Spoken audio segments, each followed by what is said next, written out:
Today's speaker is Monty Marshall, a PhD, retired professor of geology and geophysics at San Diego State University. So let me start. So Dr. Marshall is a fourth generation San Diegan, attended St. Augustine High School, then headed east to Philadelphia, where he attended Villanova University, majoring in philosophy and minoring in astronomy. Upon returning to San Diego, he enrolled in SDSU as an astronomy major. But during his first semester, he took an intro geology class where he had such an inspiring professor that he changed his major to geology and geophysics. And after getting a second bachelor's degree, he went on to Stanford for graduate work and received a PhD in geology and geophysics. His thesis was on the magnetic properties of seafloor basalts. He then worked at the US Geological Survey for 4 years before returning to San Diego and SDSU, where he was a professor for almost 30 years. He conducted research with his students on the faults of metropolitan San Diego and the plate tectonics of Southern California. He had 3 sabbatical years and lived, taught, and did research at universities in France, Russia, and the Czech Republic. Dr. Marshall retired in 2005 and has been busy doing geological community service, writing papers on the geological history of the Southwest, and traveling. Several years ago, he saw the total solar eclipse up in Oregon. And those few minutes really revived his interest in astronomy. I guess that's why he came back to his avocation and first love. And today he will speak to us on some marvelous discoveries in modern astronomy. Dr. Marshall. Thank you very much, Alvin. Now, so even though I'm basically a geophysicist, I have been interested in astronomy for many years. And when Alvin invited me, I guess he heard that I gave a similar talk to the Sierra Club, and he suggested, well, I guess they liked it. And so he said, well, why don't you do it for us? And so I am. And so there's 5 parts to my talk. The first part is that eclipse that Alvin mentioned that made an earth scientist return to his astronomical roots. And then getting into the meat of the matter, the second part will be on the great discoveries of exoplanets by the satellite telescope Kepler. And then the third part, great discoveries by the satellite telescope Hubble. And then the fourth part is a ground-based instrument called LIGO, which can measure gravity waves caused by the collision of black holes and neutron stars. And LIGO stands for Light Interferometer Gravity Observatory. And then the last part will be very short because it's about a couple of dark things that nobody understands. So just as a little personal background, I had 2 sides to me, I guess, even when I was 10. On the left is a street artist drawing of me when I was 10, and he asked me, what do you want to be when you grow up? And I said a miner, and so he drew that picture. And then on the right is a postcard that a favorite student sent me as a star child. And so those are the two parts of me. Okay, the solar eclipse. So this is just the beginning, and I took this with my own camera. But, whoops. Oh, okay. Where, as Alvin mentioned, or maybe Jack, I observed this eclipse up here in Oregon, And you'll see this, you probably remember it went all the way across the United States. And the next one is going to be in 2024, and it will come up through Mexico, through Texas. It will cross right here. So those lucky people will be able to see two total solar eclipses just 7 years apart. So one thing that really struck me is when I was standing there waiting for the sun to blank out, I thought, you know, I knew within seconds when that was going to happen. And I just thought about the Native Americans or all the people, you know, hundreds of years ago who would have been just totally amazed to know that someday people could time these things to the nearest second. So this is a former student with a real telescope.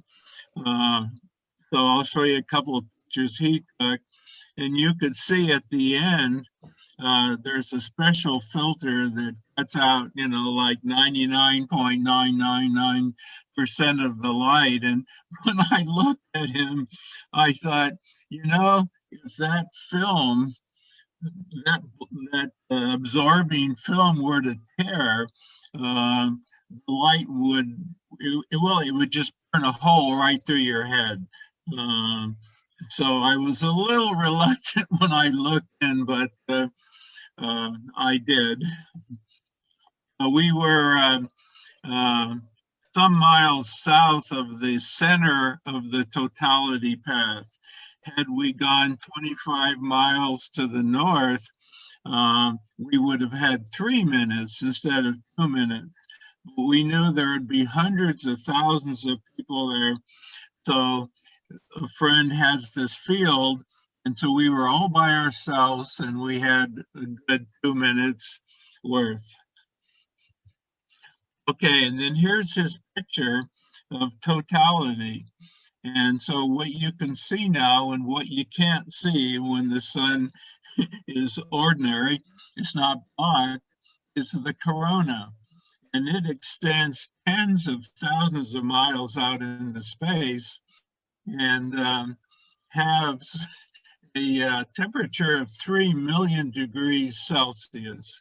That's about 5 million degrees Fahrenheit. And the actual, when there's not an eclipse, the sun that you see, light is coming from a lower layer called the photosphere, and it's only about 6,000 degrees Celsius.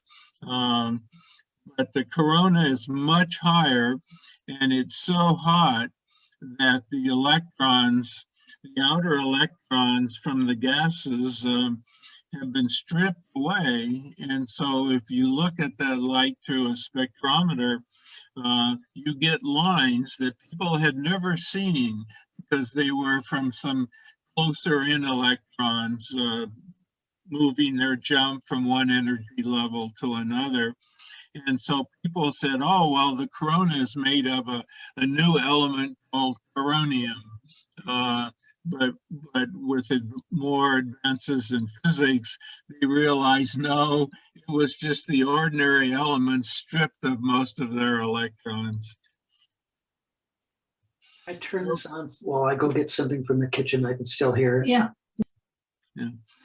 So totality has just ended, and you see some sunspots.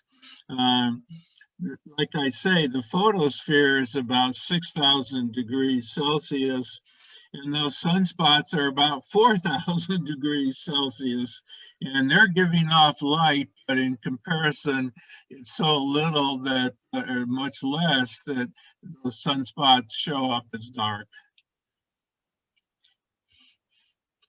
Okay, so now the story of Kepler and exoplanets.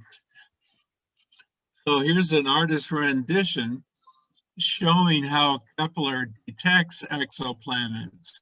Exoplanets are planets around other stars. And it does it by the dimming of the star's light as the planets pass in front of it, or as the planets pass between the star and Kepler. So Kepler was arranged to look at a part of the sky that contained about 150,000 stars, and it had the computer capacity to monitor each one of those stars, see if there were planets around them, and what happens when the planet intersects or goes in between the star and Kepler. Light from the star decreases by 1% or less, and so the timing of those decreases in light is the basis for the detection and the measure of the orbital parameter of the exoplanet. So here is the exoplanets as of this month. And so you can see there's over 4,000 exoplanets that have been detected. And they first were discovered back in the 1990s. And they were discovered by a method called radial velocity. If you look at that chart, the red are all the planets discovered by radial velocity. The green is the transits, like you just saw with Kepler. So you can see nowadays the vast majority of exoplanets are discovered by the planet blocking the sun's light. But if you have a planet going around the star, the planet doesn't orbit around a point in the center of the star. It revolves around a point of mutual gravity, the center of mass, as is called. So as a planet, especially if it's massive, orbits a star, it causes the star to wobble. And so a nice word for synonym for radial velocity is stellar wobble. So you can see that was the earliest way of detecting exoplanets, and it occupies maybe a fifth or so of current discoveries. And the other ways are really minuscule. Okay, this is a little older chart. Current charts aren't as nice as this one, and things haven't, this kind of analysis hasn't changed that much. But on the vertical axis, you see size relative to the Earth. And so you see a 1 for Earth size, and then up at 4, Neptune size, and up at 10, Jupiter size. And then on the horizontal axis is orbital period in days. And so what you can make of this diagram is that the vast majority of exoplanets discovered as of 2017, and that's still the case, range in size between the Earth and Neptune, which is 4 times as large as the Earth. But look at the orbital period. The orbital period, if you just go here to the Earth on the lower right-hand part of this diagram, you know that the Earth takes 365 days to orbit the sun, whereas you can see there's all kinds of exoplanets that orbit their stars in 10 days. And Kepler's law says that the faster the planet is going, the closer into the star it is. So you're talking about planets that are very close to their stars, which of course can make it sort of bad. If the star is a halfway bright star, it will bake the exoplanet and make it totally uninhabitable. Okay, one of the most famous discoveries of Kepler is around a star that's called TRAPPIST-1, and they discovered first 7 exoplanets. It was a record number for one star. There's now 8.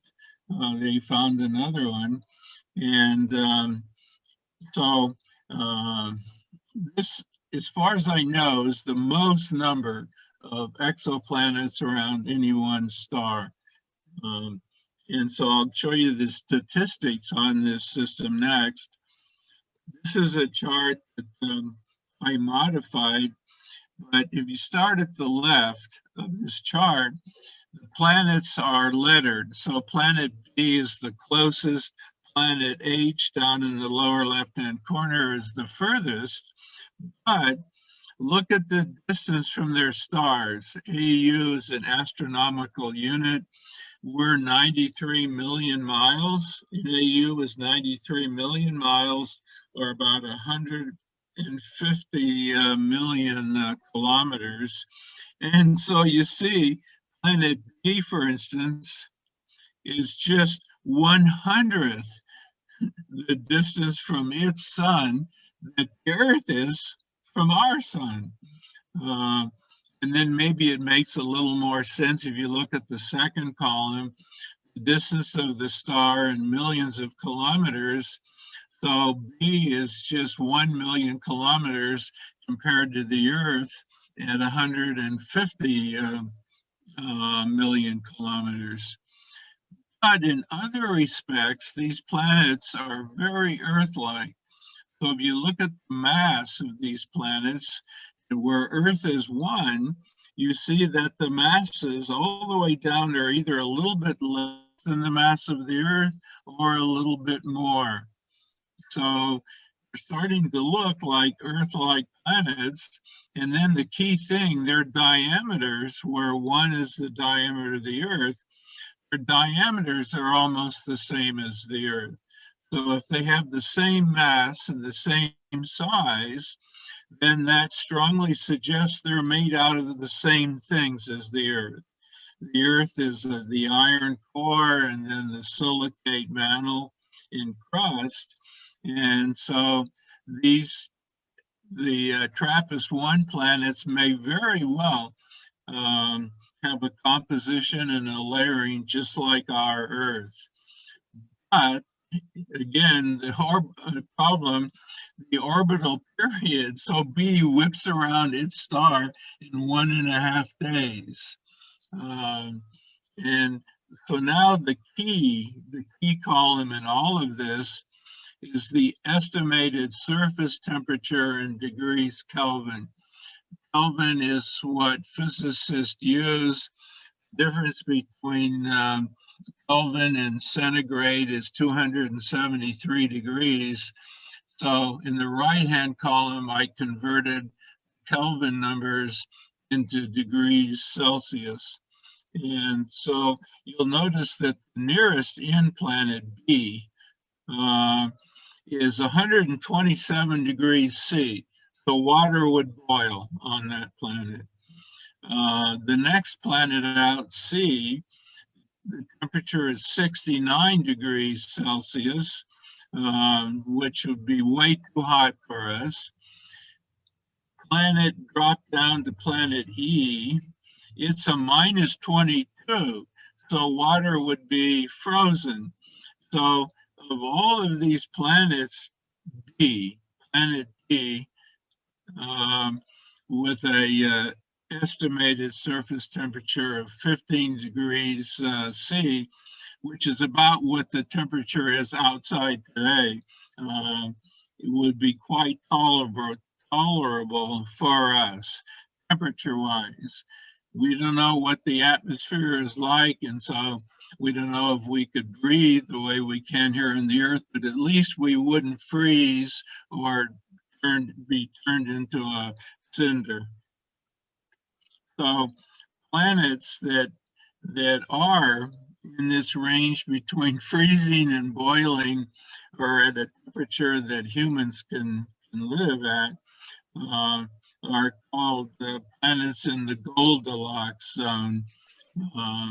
And so you can see in this TRAPPIST system, only 1 out of the 8 is in the Goldilocks zone. Okay, and here's just an artist's impression about how planets form and how our solar system formed. You start off with a big ball of gas and dust. It condenses. Typically, they rotate, so the gas will then, the gas and dust will concentrate in a layer, and all the material is spiraling around the center, and so the gas in the center will condense to the point where it starts giving off light first by friction as the gas comes together, and then when it's hot enough, millions of degrees hot enough, fusion. So the hydrogen will start fusing into helium, helium will start fusing into lithium, and so on. And then as far as planets go, away from the sun, you can see that the dust and gas will start to accumulate in little tiny pieces, and then planetesimals, and then finally you end up, when enough of these pieces collide with one another, you end up with planet-sized bodies. Okay, so this is a Hubble image, and it was the first image of a planetary system. And so what you see, these red hemispheres, is the emerging sun. This is early on in the formation of this solar system. And so the orange red or the white reds is the star. And then this dark band intersecting the star, bisecting the star, is the starlight obscured by the gas and dust out there swirling around the star. And this is just a jet being emitted by the condensing material making this new star. So this is the first image of the star forming and the beginning of a planetary system. Okay, so a summary of the exoplanet statistics, that more than 4,000 exoplanets have been discovered since the 90s. Astronomers estimate there are about 200 billion stars in our galaxy, and that there are billions and billions of galaxies in our universe. So, like going back to TRAPPIST-1, if only one of those 8 exoplanets has the possibility of being habitable, then this opens the possibility that number 3, that planet formation may well be an intrinsic part of the formation of many, if not most, stars. So, if most stars have exoplanets and only 1 in 100 of those exoplanets are habitable, that means there's millions and millions of planets just in our galaxy alone that are habitable. It turns out, of course, in point 4, most exoplanets are too hot or too cold. But as I just said, there's a large number of exoplanets in the habitable zone. And if that's true, then that raises the possibility of life, and and the chances are that we're not alone in terms of intelligent beings. The only problem is that the distances in space are so great that the closest star system Proxima Centauri and Alpha Centauri are 4 light years away. And one of those does have a planet circling it. But, you know, it would take, if they sent us a message, it would take 4 years for the radio waves to reach us, another 4 years for us to send our reply back to them. And then when it comes to actually physically traveling there, unless Star Trek was right about wormholes or something else, you know, I don't see any way where we'll ever be able to get to any of these other planets. But, you know, you never know.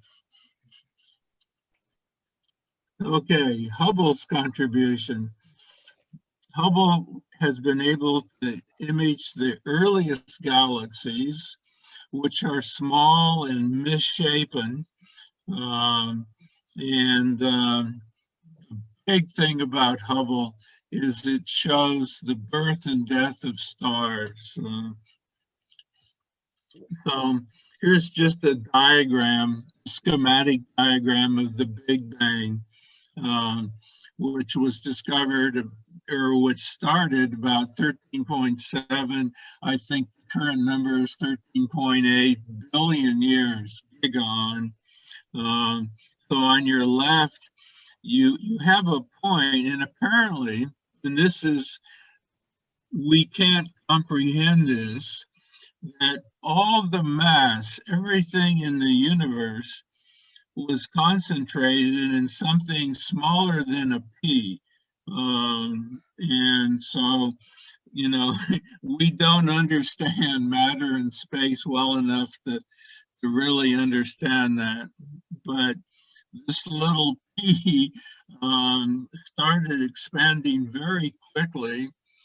Before too long, it generated particles, and the particles then turned into atoms, and then the atoms started collecting together and to make stars, and the stars collected together to make galaxies, and so this again is just a diagram. This would be a sphere in 3 dimensions.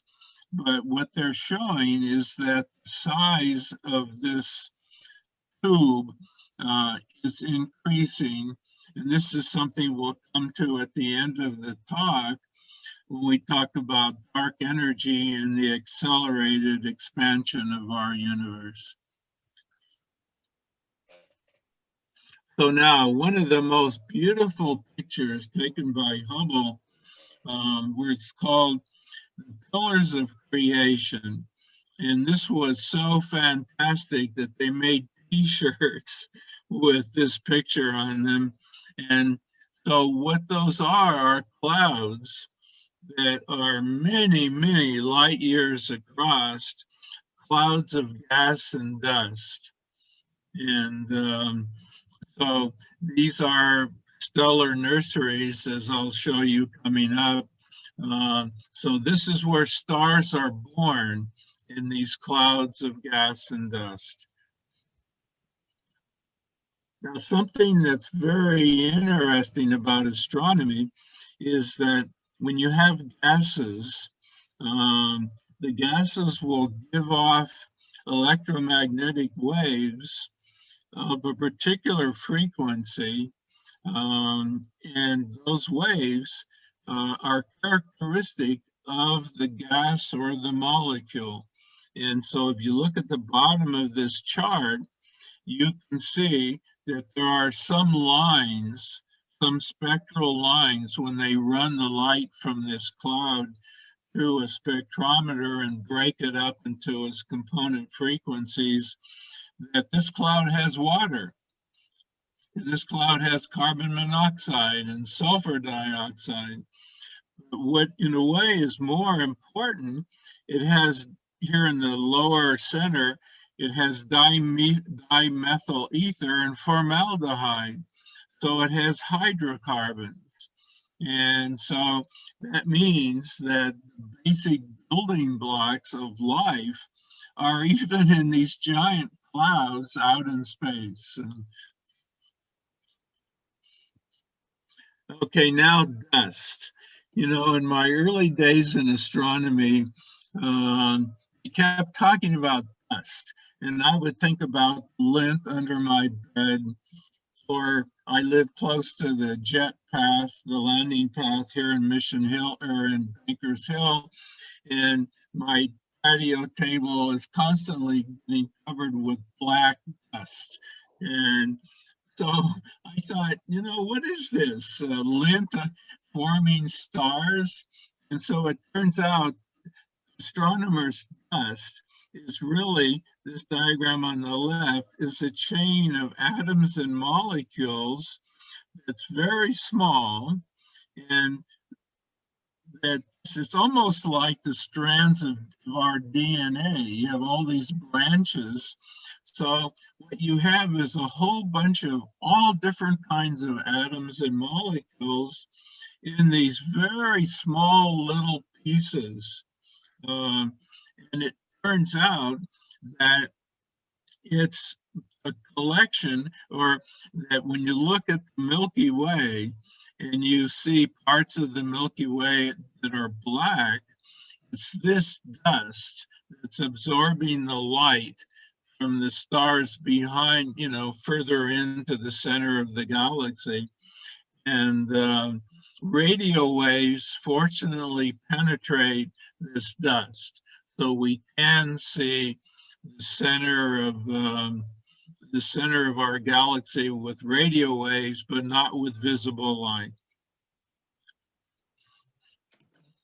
Okay, and so here now is like the cloud I just showed you, the pillar of creation, but now it's creating, or it has created. So you see all those little 2 million-year-old blue stars shining very brightly, and there's just hundreds of them. And so that's one way, especially in the early days of our universe, that galaxies formed. So you had these clouds, and then the gas and the dust condensed in places to form these clusters of stars that then ended up by colliding with other clusters, building up galaxies.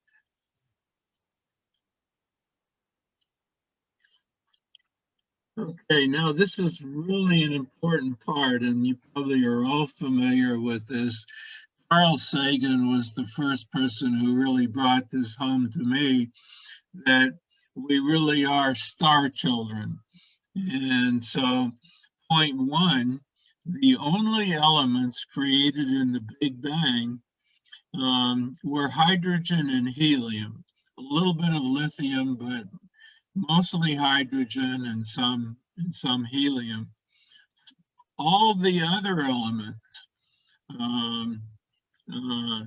going all the way up to iron, were created by nuclear fusion in the interior of stars during their normal lifetimes. So you go on up the periodic table all the way up to iron, and all of those elements are created in the interior of the star by fusion. And then point three, all the elements heavier than iron were created in catastrophic events, either in supernovas or in neutron star collisions. That last point is recent. If you look at an older astronomy book, even one that's published in 2010, they only mention supernovas as a way of creating the heavier elements. So neutron stars is a development in the last few years. And what's special about iron?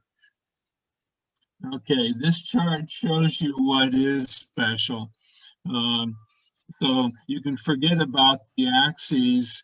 The important thing is that elements lighter than iron, if you start up here at hydrogen, this is like the hydrogen bomb. You can take hydrogen and you can fuse it into helium. like the hydrogen bomb. You can take helium and fuse it into lithium. Where's my arrow? Where are you, arrow? Oh, okay. And then you can continue up this chain, combining the lighter elements, two lighter elements or an element with a helium nucleus, and build all the lightweight elements. I keep losing my pointer, all the way up to iron. But when you get to iron, if you try to fuse two iron atoms, for example, you don't get anything. You don't get any energy at all. And for all the elements heavier than iron, as you go up towards, on the right-hand part, up towards uranium, if you want to get energy, you don't fuse the atoms, you break them apart, like in the atomic bomb that uses uranium or plutonium.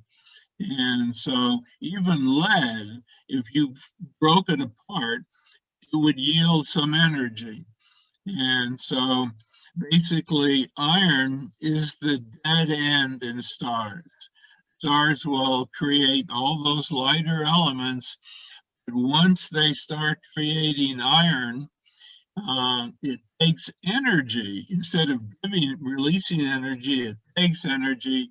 And so when iron ash starts to accumulate in the center of a star, that's the death knell of that star. Okay, what astronomers have done is made a neat diagram that plots different stars. And this one is worth looking at the axes. The left-hand axis, left-hand vertical axis, is the luminosity. This is not the brightness that you see the star, but it's how much light is given off by that star. And then on the horizontal axis is the surface temperature in degrees Kelvin. But when you talk about such high degrees, you can think of it in terms of degrees centigrade or Celsius. And then coming across this diagram are some slanted lines for the size of the star. So the slower one, and the symbol circle with a dot is the symbol for the sun. And so R is radius. And so any star on this line would have a radius 1/10 as big as the sun. The next line up, this line right here, are stars that have the radius of the sun 10 times the radius of the sun, 100 times the radius of the sun. Here is our sun right here. And so you notice that most stars are like our sun. They follow along what's called the main sequence. The brightest star for us looking out at the sky is Sirius. There it is. The closest star is in the Centauri, Alpha Centauri. But you'll notice there are other fields on this diagram. Lower left is where the white dwarfs are, what their temperature and size is. In the upper right, we have Betelgeuse, and in the upper left, we have Rigel. These two are giant stars, one giving off red light. Look at the temperature, it's just 3,000 degrees Kelvin. Whereas Rigel is like 20,000 degrees Kelvin. And so the hotter the star is, the more bluer is the light that it gives off. And so now let's focus just on the path that the sun has followed as it goes across this chart, both in the formation of our sun and the future death of our sun. Okay, so here's the formation of our sun. So up here at point 4, you have a protostar where hydrogen, like the one diagram, you have this big ball of gas and is condensing and heating up. And finally, by the time you get down to 6, it's hot enough to start fusing hydrogen into helium. And then it just ends up on the main sequence at point 7.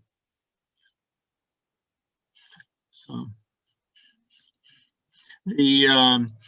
those letters at the bottom are the classes of stars traditionally used by astronomers, and the way we were taught to memorize that sequence is that OBAFGKM. We were taught to memorize that by saying, "Oh, be a fine girl, kiss me." I suspect in modern astronomy classes, they've thought of some other mnemonic to help the students remember that sequence of classes. But the important thing is that it took 40 million years for our sun to go from a ball of gas to a star. So that's relatively fast. Okay, now the death march of our sun. So it starts again here at point 7. And what it does is it expands with a little jump up here. Remember, this zone up in here was the red giants. So, so people expect that our sun is halfway through its lifetime. It's 5 billion years old. People think it has another 5 billion, and at that point it's going to expand into a red giant. And it's argued whether or not the sun will expand out as far as the Earth, or maybe even as far as the orbit of Mars. But of course, when that happens, I don't know what kind of life is going to be around on our Earth in 5 billion years, but it'll be pretty much baked. And then what happens is that red giant then it goes over, forms a ring of gas by explosions at 12, and then it shrinks down 13 in the lower left-hand part of this diagram and turns into a white dwarf. And so it's only about the size of the Earth, but it's very, very dense, and it's still giving off some light. And then finally, the nuclear reactions have shut down, so it's glowing at point 13 from residual heat. And then as you follow down to 14 down here on the lower axis, in the lower right-hand part of this diagram, it turns in, it's not labeled, but it turns into a black dwarf. So it's basically invisible. It's just a chunk of matter that's not giving off any light at all. Totally dead. Okay, now, this is a chart that I made up myself, so it's a little bit cockeyed, but in any case, it turns out that a lot of the properties of a star depend on its original mass. How big was that cloud of gas and dust, especially gas, that condensed to form the star? And so on the left-hand column here, you have units of solar mass. 1x is the mass of the sun, 5x, 5 times the mass of the sun, and so on. The second column is the stellar lifetime. Third is, for stars of that mass, how far up towards iron can they make new elements? And then what's the end state? So you'll notice that our star, 1X, its expected lifetime is 10 billion years. It only has enough mass to fuse up the carbon. It doesn't make any other elements that have atomic weights or atomic numbers heavier than carbon. But if you start off with a 5x solar mass, look what happens to the lifetime. The pattern that you're going to see here is that the higher the initial mass, the quicker the star burns through it. So a star with only 5 times the mass of the sun, it will burn through its material in 100 million years. But because it's more massive, in hotter and greater pressures in the center, it can fuse all the way up to oxygen. But then if you go into the category of 8 to 25 times the size of the sun, then it gets really interesting. First off, lifetime is only 20 million years. So there have been a lot of stars that have come and gone in the 13 billion years of our universe, but there have been a lot more of these big stars that have disappeared. But these are the guys that can go all the way to iron before they hit that iron dead end. Now the end state, the lighter ones end up as a white dwarf, and then as you saw, the ultimate is a black dwarf. But now with these heavier stars, what happens is that the core, when the core starts producing iron, and there's no more heat liberated by fusion, what is a balance in stars? The heat from fusion tends to expand the gases. Gravity tends to collapse them and pull them in. So there's this struggle between heat and gravity. Well, when the heat stops, then gravity takes over, the star will collapse, and then the outer layer will rebound and be cast off into space as a cloud of gas and dust. That's the supernova. And what's left over in the core is a neutron star. And so it is the densest of all natural things outside of black holes. And so what you do is you have the mass, this huge mass that's condensed down into a neutron stars, and they typically have diameters of only about 25 kilometers. So you take something that was millions of kilometers big, you condense it down into a ball 25 kilometers in diameter. And the way you do that is the pressure is so great that the electrons are forced down into the nucleus. The electrons combine with protons to make neutrons, and so you end up with just nuclei that consist of entirely neutrons. And so the density is fantastic in neutron stars. Okay, now when you get to the really big stars with masses greater than 25 times the sun, their lifetime is even shorter than 20 million years. They also have to end their lifetime when they hit the dead end of iron. They too go through this same collapse and explosion, so you get a supernova, but now there's so much material that even the neutrons are compressed basically to a point. And that's what a black hole is. It's a tremendous amount of mass that's concentrated at a point. And you've all read things about what happens if you fall into a black hole and stuff. And I'll show you some diagrams about that. but this again is something that's not, it doesn't obey classic physics, how you can take so much, it's like the beginning of the Big Bang, how you can concentrate so much mass basically at a point. Okay, so here's a very famous nebula, the Crab Nebula. So that's the debris, and it's already out about 5 light years.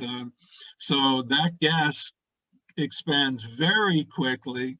This is a nebula that was recorded by the Chinese and by the astronomers in the Middle East and probably in Europe in the Middle Ages. I think this was bright enough that they could see this in the daytime. This is 1054 AD. Okay, something that's important to realize when you look at pictures in books about galaxies and stuff, most of the pictures are composite images. And what I mean by that is that the Hubble telescope here on the left is sensitive only, pretty much only to visible light. But they do have telescopes in satellites like Spitzer that's sensitive to infrared. And they have telescopes that are sensitive to X-rays. And so what you do is you take the data from each one of those telescopes and you color them. So for infrared, the logical color is red. X-rays don't have a color, but in this example, they say it's blue. And so when you look at this composite image on the right, all the red parts of this spiral galaxy are giving off infrared light, whereas the blue parts are giving off X-rays. And so this is a way we can see with our eyes that can only see visible light, the distribution of the wavelengths in a composite image. Okay, this is an important picture because this is a supernova Cassiopeia A, and let me find this little greenish blue dot that my arrow's at, that is probably a neutron star. So that was the core of this star before it went supernova, and so now it's a neutron star. It's not a black hole, because if it were a black hole, you couldn't see it.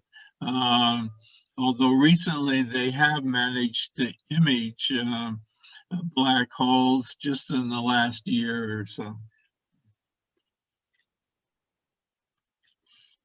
Okay, how many minutes do I have? Where am I in the time?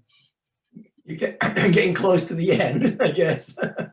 Oh, okay. We have another 10 minutes. No, 10 minutes. Yeah, okay, I can finish it in 10. So this is the only ground-based, or this one is totally ground-based data.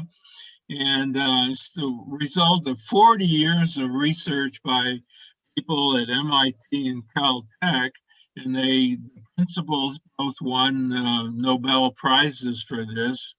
And what it is they constructed, and I'll show you a picture in a second, long vacuum tubes where they send light down and bounces off a mirror and comes back through an interferometer.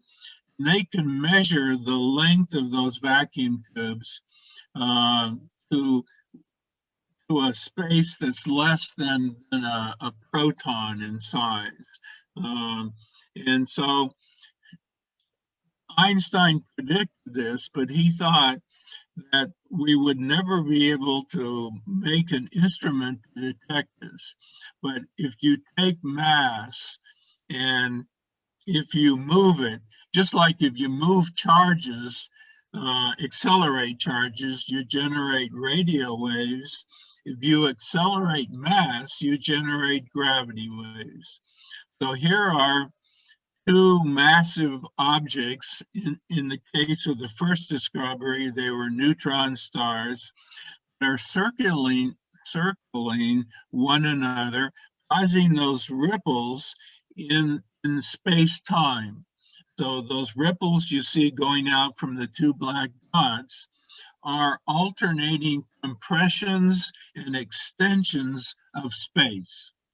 And those ripples travel at the speed of light, and they go through everything. Nothing stops them. And here's what one of the instrument in Italy looks like. So it's 2.5 miles long. It's evacuated, and a laser beam goes down one end and bounces back. And they measure the length of that tube. And it turns out there's 3 of them in the world. This is the Italian one in the upper left. 2 are in the United States, one in Louisiana and the other in Washington. And you notice they have 2 arms, so they can get both components of the extension and contraction of space. And because they have 3, one up here in the Northwest, one down in the South, one over here in Italy, they could triangulate where this signal was coming from when they noticed those tubes expanding and contracting. So what they did is, this is the first time this has ever been measured, and this was in 2017. They emailed all the astronomers in the world, told them to train their telescopes on land or in space, and look in this area of the skies, see what they could see. And this shows the sequence, and I'll go through this quickly, but here are the 2 neutron stars circling one another. They circle, they give off ripples in this fabric of space and time, and then they finally collide. And when they collide, then they give off gamma rays, they give off optical and infrared light, they give off X-rays and radio waves as you go from left to right. And so astronomers all over the world were able to see the after effects of this collision. And this is the first, I mean, they would never have known to point their telescopes at this part of the sky if it hadn't been for that LIGO, those long tubes.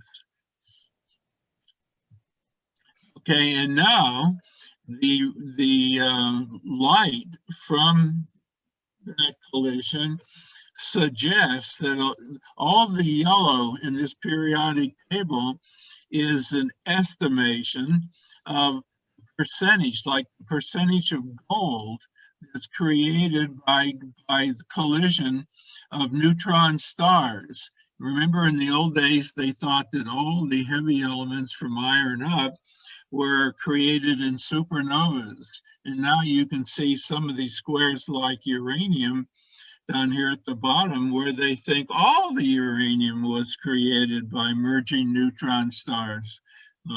So that's been a big shift in the thinking about the creation of the heavier elements.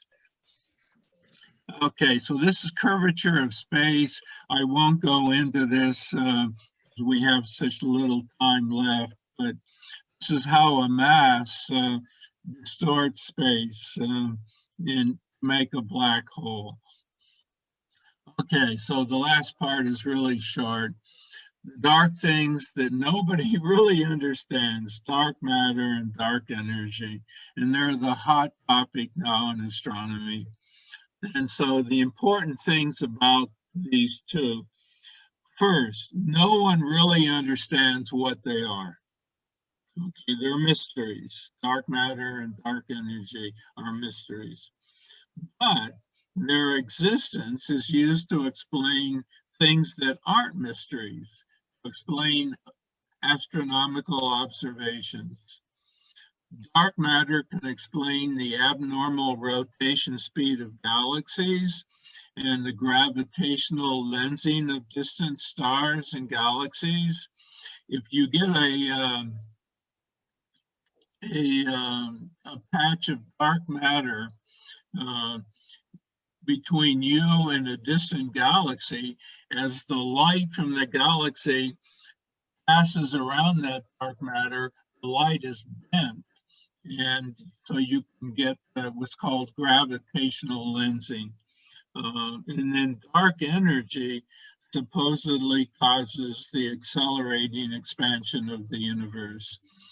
People knew ever since Edwin Hubble in the 20s up at the observatory above Pasadena and Mount Hamilton, they knew the universe was expanding, but they figured that given all the mass in the universe, that it was going to start slowing down and then collapse back into a point and cause another Big Bang.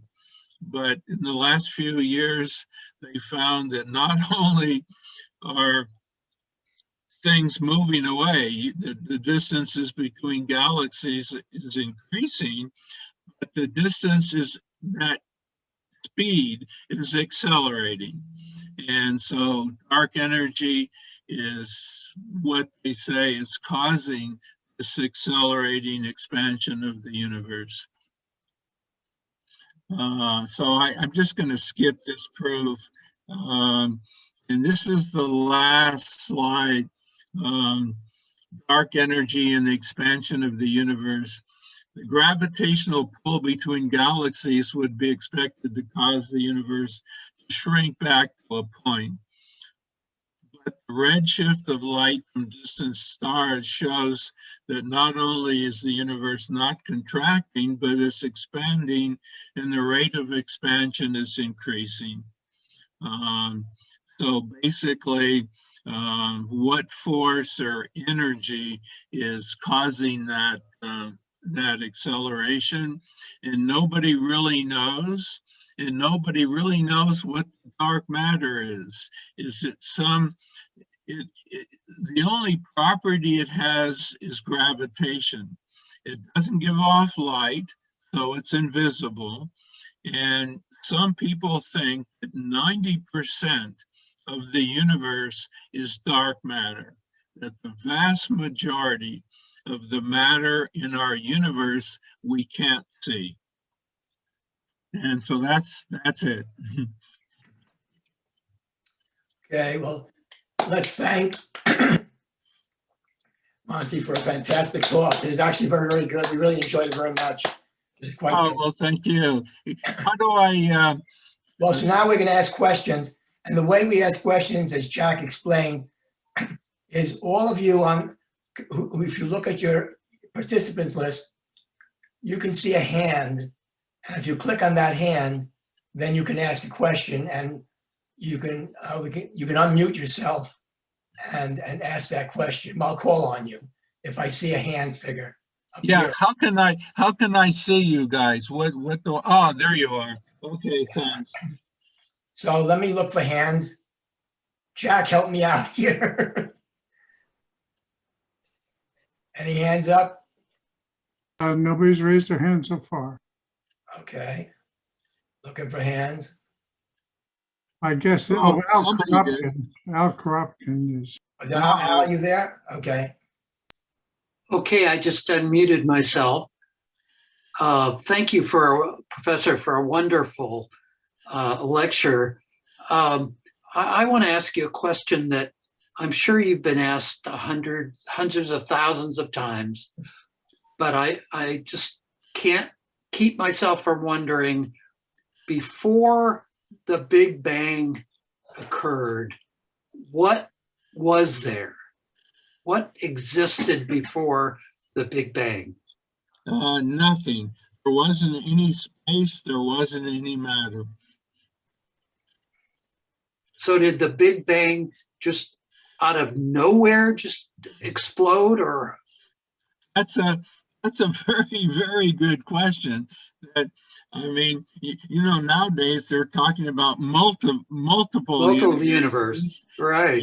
And actually the the person who discovered the Big Bang was a Belgian priest astronomer. So I don't know, maybe some theologians think that God made this point and that it expanded to create space and time. But if there is no God, then, you know, this is one of the mysteries of nature that we just don't understand. Thank you. Yeah. Okay, Dorothy? First of all, if folks are having trouble finding the raised hand function, it's no longer on the bottom of participants. It's now just at the bottom of your ordinary Zoom page Oh, okay. and your ordinary Zoom panel. So you may have trouble. You may have had trouble finding it. Well, this is a very elementary question, and that is, if the definition of dark matter is that it does not release detectable energy. First, we don't, I guess, first of all, we don't maybe have all of the means of detecting energy. But then the other part of the question is that you were talking about the death of certain stars when they become dark dwarfs. So at that point, they're not releasing detectable energy anyway. I guess stellar dust obscures the light of other things, so we know that it's there. But how do you get? I guess some of this is dark matter. Excuse me, I'm talking about. But how do you differentiate a little bit more the definition of dark matter? I guess that's my question. Yeah, the one slide that I skipped showed rotation speed of galaxies, and it turns out that the spiral galaxies are rotating at a speed that violates Kepler's law. And the only way to explain that is to say there's more mass in that galaxy than we can see. And it's accounted for by the visible stars. And remember, dark matter is different from dark energy. Yeah, I got, excuse me, I was talking about dark matter. I realized that. Yeah. So,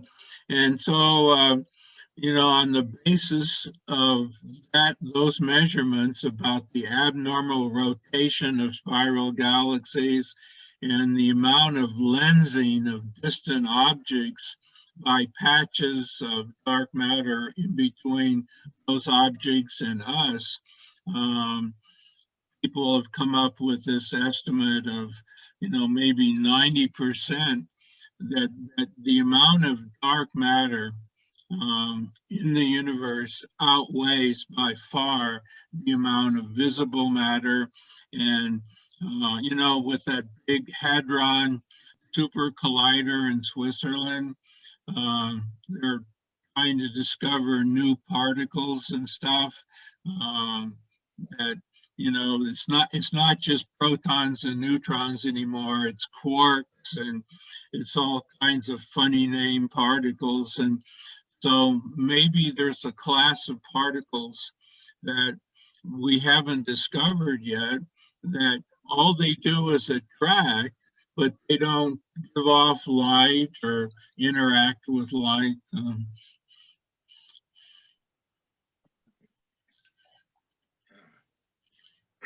I guess if I can make a comment, I think the problem is that there are some candidates for black matter. So one of them might be those black stars, others are neutrinos, things like that. But from what I understand, there's insufficient evidence to be able to pick out those candidates and say with any kind of surety that that's what the source is. And there may be sufficient arguments to argue against them being the source, so that people are still looking for other things. And like Monty said, they're looking for these other particles that might exist that might infuse the universe with this matter that actually does nothing or almost nothing but interact gravitationally. Yeah. Don That's Bamber? really strange, huh? Yeah, yeah. Don? Don? Yeah. Okay, I just unmuted myself. One thing I've wondered about is how empty interstellar space is in the vicinity of our solar system. So that if we were to send a probe to Alpha Centauri, expecting it to take centuries to get there, can we expect that it would ever get there, or would it run into something or get eroded away by interstellar dust? Or do you have any thoughts on that? Yeah, and I forget the statistics, but one time I read an estimate of the amount of matter outside of between solar systems, even much less outside of our galaxy. And I think it was just like a couple of atoms per cubic meter. I mean, it was just trivial, the amount of matter outside of our solar system or between galaxies of regular matter is trivial. Okay, so it wouldn't form clumps that you could run into, or we don't know? No, probably not. Okay, thank you. Yeah. Any other questions? Any more hands up? Yeah, Yeah, Chris? I'm trying Chris to raise- Wells? I don't know how to do it, but should we be sending some kind of a spacecraft toward the nearest stars with solar sails or something very tiny, but just to give us an idea if we ought to be making a bigger effort to see something interesting there? Yeah, well, yeah, there's two answers to that. But I guess you probably read about where they do want to take these little tiny satellites, little cubes, and that when they get out into space or when they're launched, some sails open up, and then they train very high-powered lasers on those sails to propel them. And I read that they think they may be able to get those little cubes to approach 1/3 the speed of light.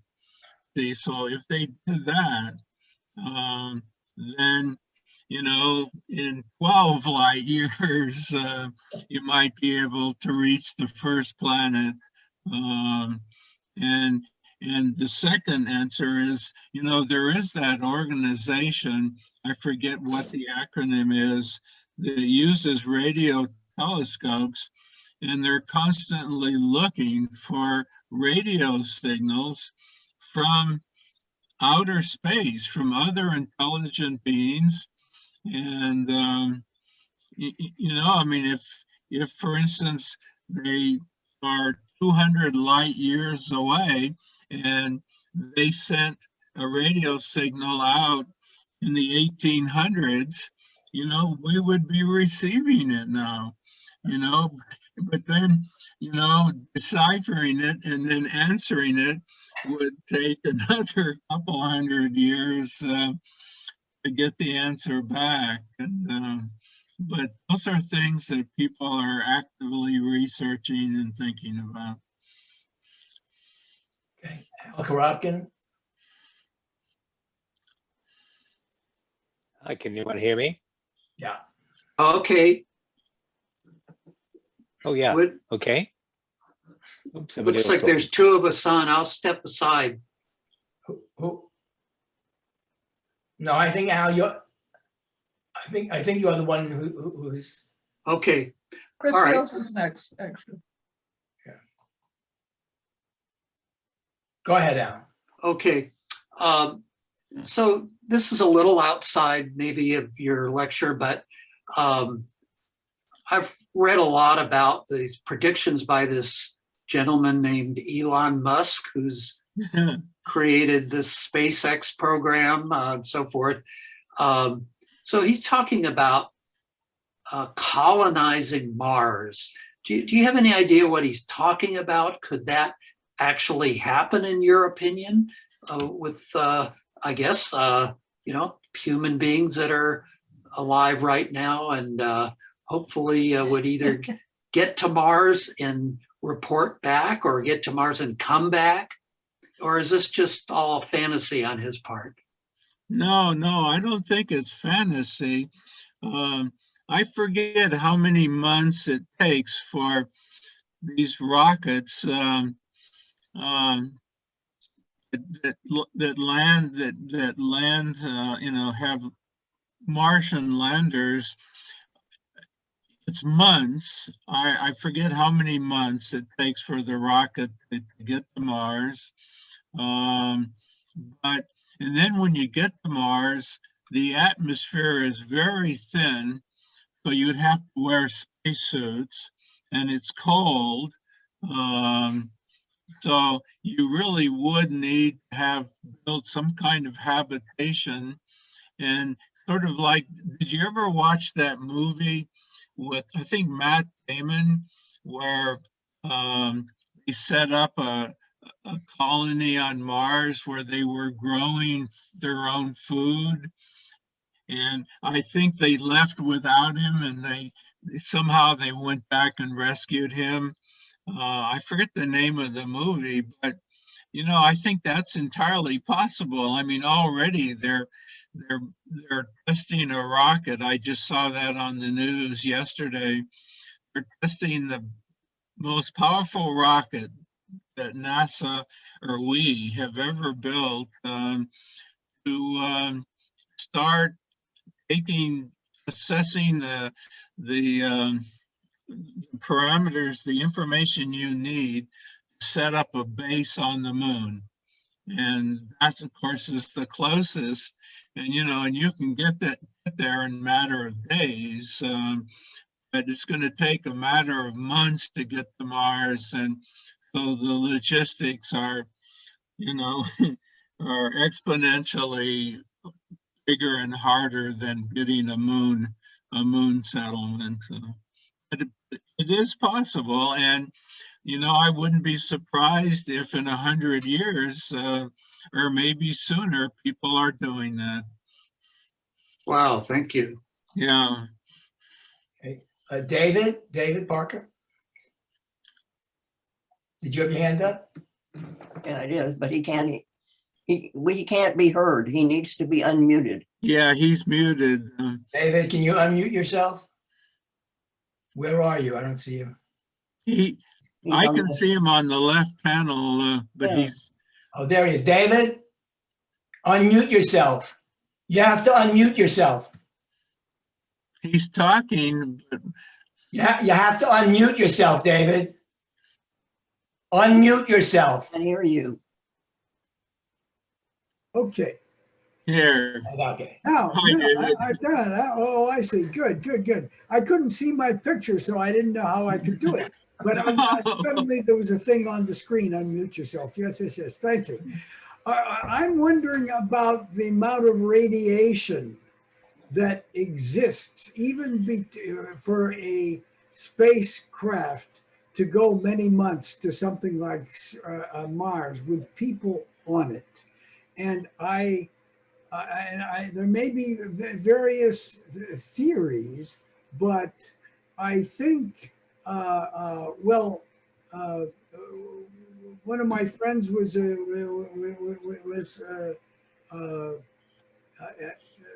working on these kinds of problems, and he thought, oh, there's no problem. You just need a cool foot of lead between anybody and so how are you going to make, surrounding the entire spacecraft? And I'm wondering how reliable that is, or what is the problem, not for matter, but for radiation out in space. What do you know about that, or what do you think? Yeah, well, I think, two things. That's one of the things they're studying in the space station where people spend a year out there, you know, above most of our atmosphere, the protection but- of our atmosphere. And you know, and I'm sure when they come back, that the doctors really study them to see if there's any radiation damage. And the only things that I've heard about is, you know, they have to keep exercising because when they come back and they're subject to Earth's gravity, their muscles, the tone of their muscles has decreased.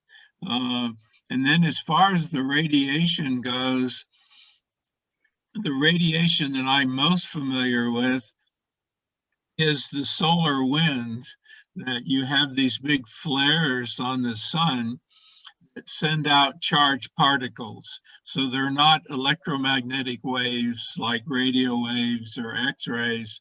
They're charged particles, and our magnetic field protects, it funnels these charged particles to the two poles, magnetic poles, to cause the auroras. And so that's something that, you know, is a concern. And then there's cosmic rays, and the cosmic rays also, I think, are not rays. I think they're very high energy, like iron atoms and stuff. And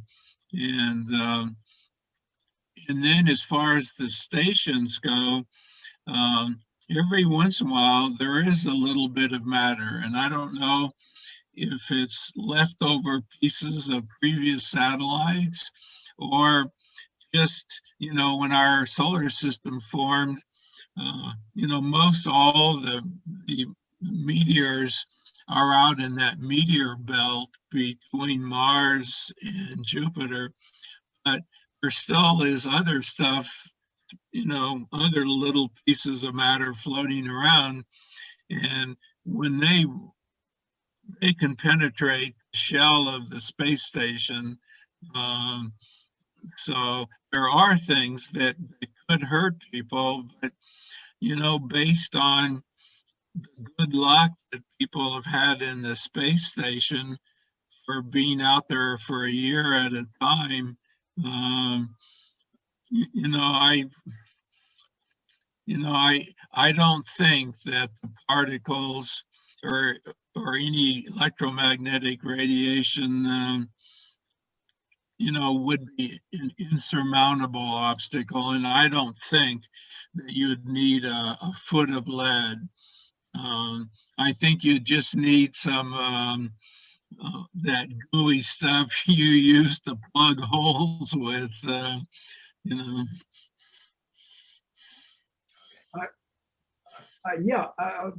Well, the person I'm talking about was Hans Parr, and he said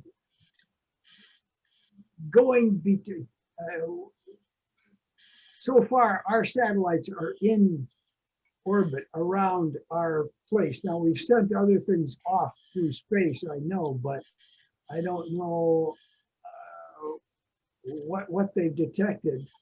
But according to him, I mean, his idea was that when you go between the area around another, out into, it's more distant kind of space. When you go between our Earth and its orbits over to Mars, you're going to be, and they are going between all kinds of things, and they must be collecting information about what kind of radiation they encounter, but nobody talks about it, so maybe there isn't much. I don't know, but Hans anyway was very skeptical about it being a healthy thing to do. Yeah, well, you know, I think you make a very good point that especially as we're gearing up for space travel and stuff, that they should, in, you know, in like the Martian probes, they have so many other instruments to measure everything else. You would think that they would have instruments to measure electromagnetic radiation and charged particles. Okay, I mean, I don't know how you say your name, but I see you both there. It's G. Koeman. Yes, that's Jerry Koyman. Gary Koeman, okay. Oh, hi, Jerry. Enjoyed this very much. It's nice to look at these kind of far out things, you might say. But you know, in deference to Elon Musk, I would ask the question, why do we want to think about colonizing Mars or anywhere else when we've got probably the best thing going where we're living right now? And we're running out of time where we are now, in the sense, Yes. we can't get ourselves organized enough. Our planet is becoming less livable and more unsafe all of the time. And I think that's what we should be thinking about, rather than these ideas of colonizing somewhere else, which is probably, I would say, an impossible task, just from all of the statements have been made here earlier about what we have to watch out for or overcome in order to put people into space for what would be many years, not just for a year, for example. Yeah, that's a tremendously good point, Jerry. You know, hopefully under Biden, that people will start putting money into the environment and global warming. And like you say, things are getting increasingly uninhabited. You know, the world really is heating up, and this, if they don't stop it, is going to ruin our beautiful place. So. Willard, do you want to ask a question? Yes, I do. Can you hear me? Yes. Yes.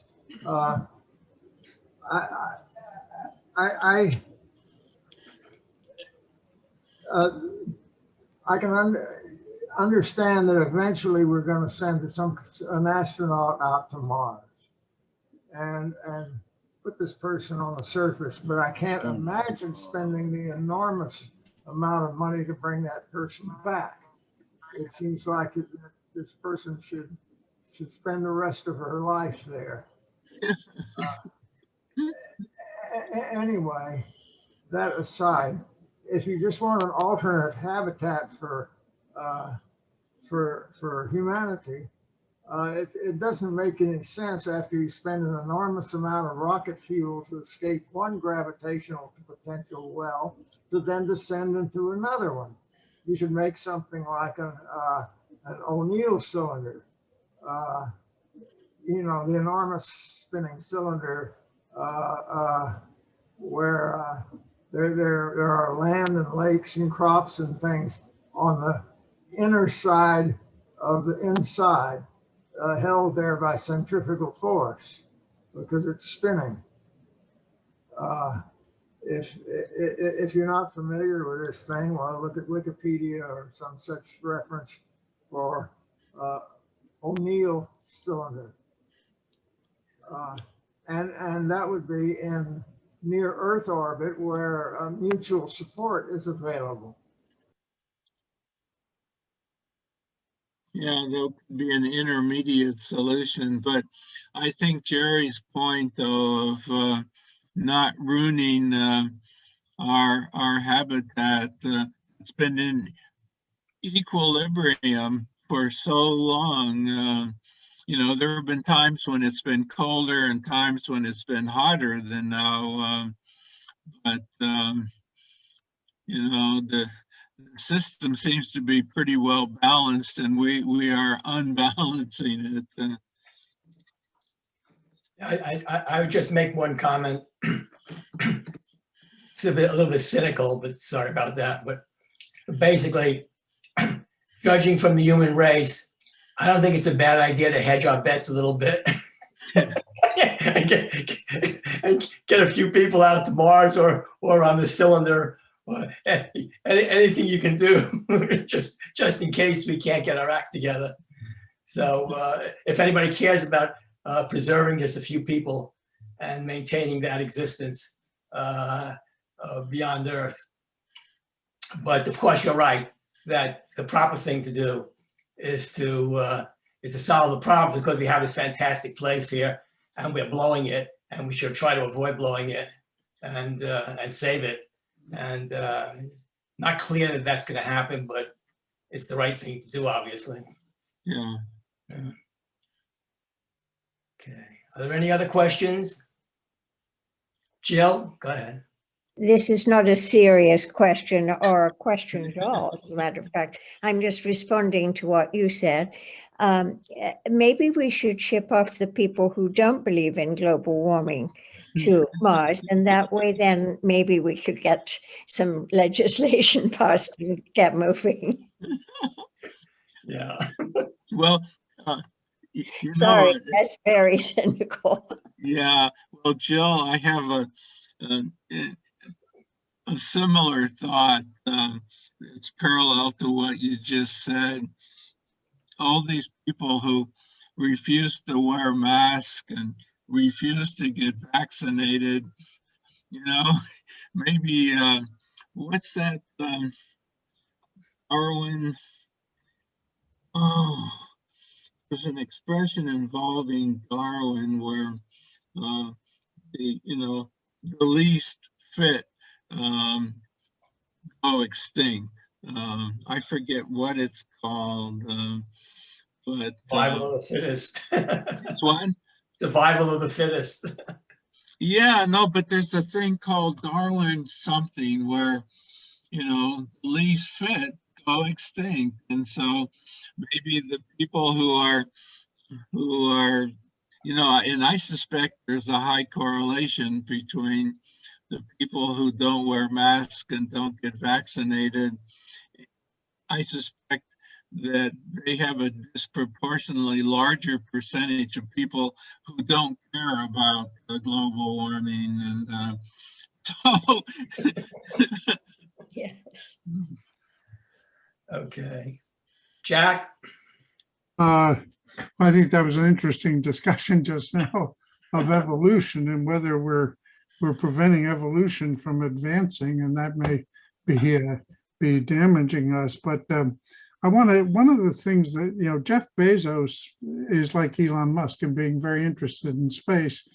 And he makes a point, which I think is very valid. He says, well, for now, until the sun advances in its death spiral, we've got the sweet spot right here in this orbit. So if we're going to go talking about creating alternative bases to save the human species, we ought to do it within this orbit and not go running off to Mars. And I just thought I'd throw that point in. Yeah. Okay. If there are no more questions, let's thank our speaker again. It was really a wonderful talk, very enlightening, very enjoyable. Thank you so much. Yeah. Thank you all very much. Thank you. I'm glad you liked it. We did. It's really wonderful.